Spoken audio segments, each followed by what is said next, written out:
Have you ever felt like your emotions are controlling everything, like a sudden storm sweeping away all your composure? Imagine you've just gone through a painful breakup. Every day feels like an eternity, and sadness and loneliness seem to engulf you. You want to lock yourself in your room, cry your eyes out, do anything to escape this emptiness. But wait. What if you, not the sadness, were truly in control? Epictetus, a prominent Stoic philosopher, once said, "People are not disturbed by things, but by the view they take of them." This teaching reminds us that it's not external events that determine our emotions, but rather how we perceive and interpret them. Today, we'll explore how to become true masters of our lives, even when faced with the most powerful waves of emotion. This is not a journey of suppressing or denying our feelings, but a journey to become skilled artists, transforming the ups and downs of our emotions into a beautiful symphony. Are you ready to take control and write your own life story the way you want it to be? Let's start by understanding the true nature of emotions. Before we dive into lessons on emotional management, I want you to approach the concept of emotions from a deeper perspective. What are emotions really? Emotions are energy expressed through actions. They're like the flow of water, always needing to be released and circulated. If you observe a child, you will see that they express their emotions naturally. They can cry and then immediately laugh and continue playing. Children do not hold on to their emotions. They allow them to flow freely, without obstruction. However, we adults are different. We often carry negative emotions with us throughout the day. When emotions are not released or resolved, we gradually become trapped in those very emotions. They accumulate, freeze, and become blockages within the body, causing imbalances in the chakras, especially the second chakra, which is associated with emotions and creativity. These repressed emotions gradually form a shadow that we carry with us. This shadow consists of the emotions that have been suppressed, unable to be expressed outwardly, and over time, they begin to affect us deeply. In reality, 99% of the judgments we make about others are reflections of the shadows within ourselves. We have repressed certain emotions for so long since childhood that they become an inseparable part of us. As we grow up, when we see someone else displaying similar emotions, we criticize them without realizing that it is our own shadow being reflected outwardly. Everyone has their own shadow. This shadow is made up of all the suppressed emotions, unresolved pain, and aspects of ourselves that we don't want to face. It can be anger, jealousy, fear, or any emotion that we find uncomfortable or unacceptable. When we are not aware of this shadow, it begins to unconsciously control our behavior. Therefore, before you judge someone else, turn your finger back and point at yourself. Ask yourself, what is my shadow? Why do I feel this way about someone else's actions? What emotions am I hiding within myself? Learning to recognize and confront your shadow is the first step to becoming a master of your emotions. When you become aware of your shadow, you will begin to see more clearly the parts of yourself that are incomplete and learn to accept them. You will realize that all emotions, whether positive or negative, are a natural part of being human. The important thing is not to eliminate them, but to understand them, accept them, and allow them to be expressed in a healthy way. Number 2, controlling anger. Anger is a natural response when we feel insulted, treated unfairly, or faced with an unpleasant situation. However, Seneca, one of the great Stoic philosophers, once said, "Anger is a brief madness." According to him, anger is not a helpful reaction. It robs us of our clarity and turns us into our own worst enemy. To control anger, Seneca advises us to ask ourselves, does this anger serve any purpose? Does it solve the problem, or does it only make things worse? Let's take a simple example. You're driving to work in the morning, and another car suddenly cuts you off, forcing you to brake hard to avoid a collision. Your initial reaction might be a surge of anger, and you may feel like yelling or even chasing that car to teach them a lesson. But if you apply Stoic philosophy, you would pause and ask yourself, will this anger make the situation any better? Or will it only cause more stress for me and everyone around me?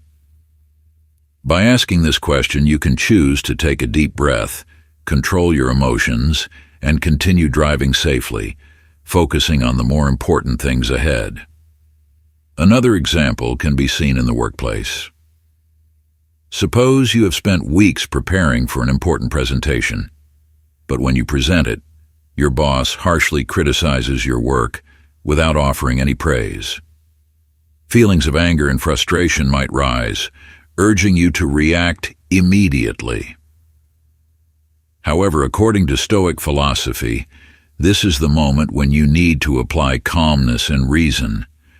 Remember Marcus Aurelius's words, "It is not events that disturb us, but our interpretation of them."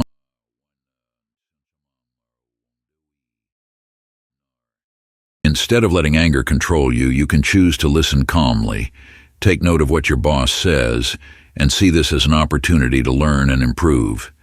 You may realize that criticism is not a personal attack, but simply feedback for you to do better. In this way, you not only avoid unnecessary confrontation, but also build professionalism and respect from others. Controlling anger in the Stoic way is not about suppressing or denying your feelings, but about recognizing them and choosing a wise response. Epictetus, another Stoic philosopher, said, "We are not disturbed by events, but by the views we take of them." Anger can stem from the mistaken expectation that everything will go our way. But once we accept that life is full of surprises and that we cannot control everything, we become less affected by negative influences and more capable of maintaining composure in any situation. Controlling anger requires practice and patience. Practice asking yourself before every angry reaction, focus on what you can control and let go of what you cannot. When you master your anger, you not only protect your mental and physical health, but also improve your relationships with others. In this way, you will live a peaceful, meaningful life in true alignment with Stoic philosophy. Number 3, practicing silence. In Stoic philosophy, silence is not merely about keeping quiet, it is an essential tool for achieving peace and clarity in life. Stoic philosophers such as Epictetus and Marcus Aurelius believe that silence is a deliberate action that helps us control our emotions and thoughts, avoiding impulsive reactions in challenging situations.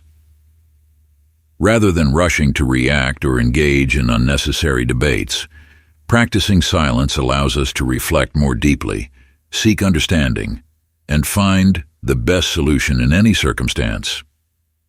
Marcus Aurelius, a philosopher and Roman emperor, often wrote in his book, Meditations, about the importance of self-control through silence.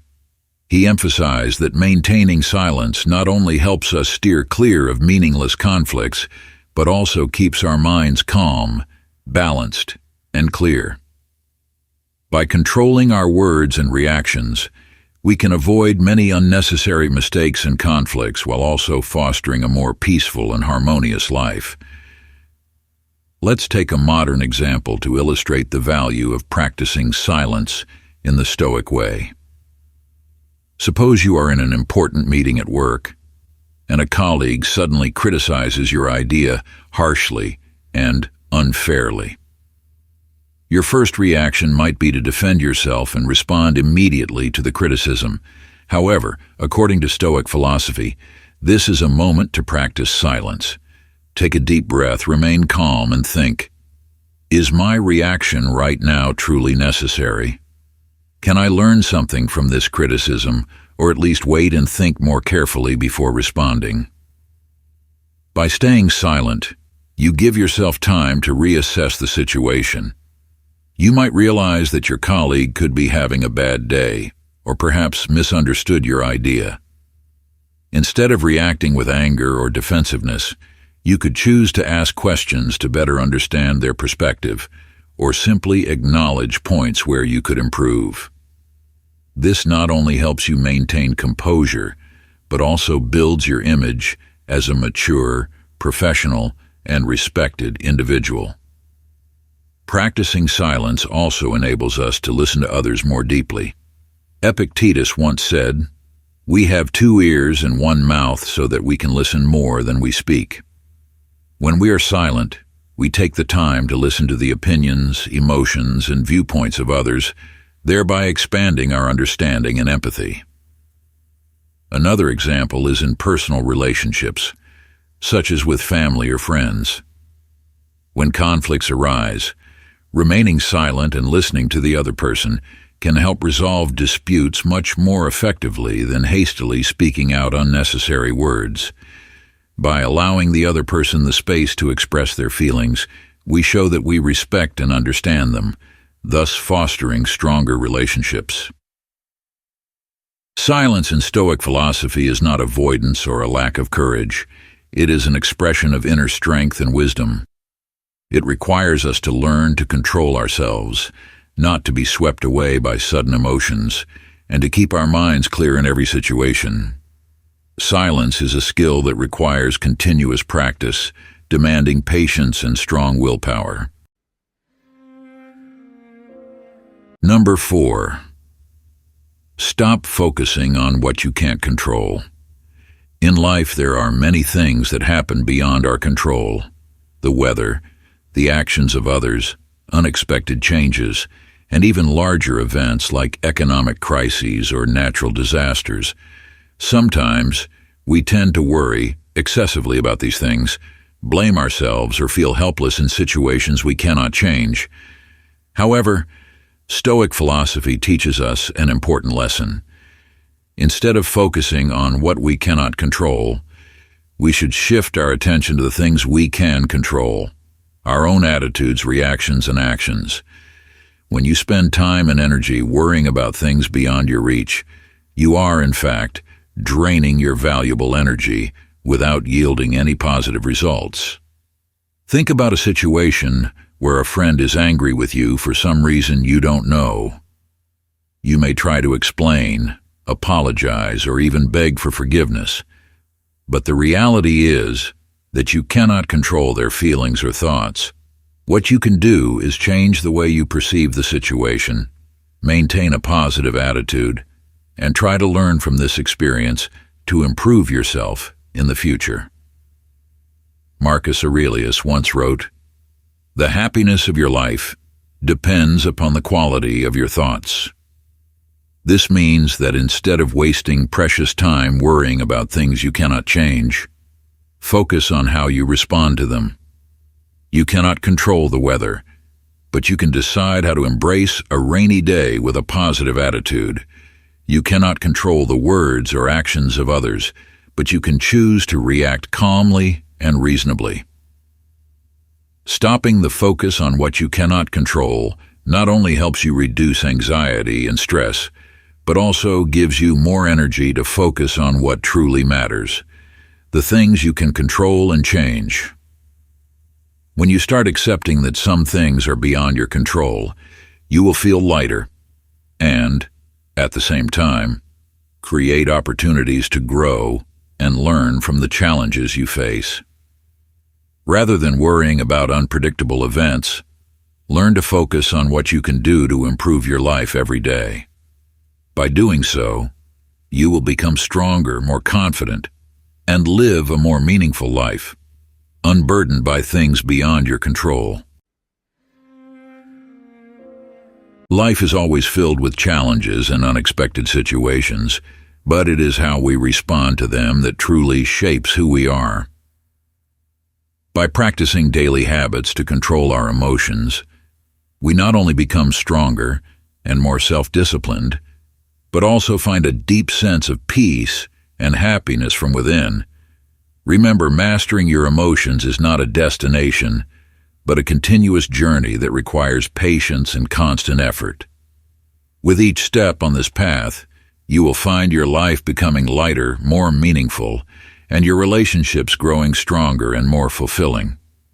So start incorporating these practices today to become the person you truly want to be, someone who is always in control of their emotions, no matter the circumstances.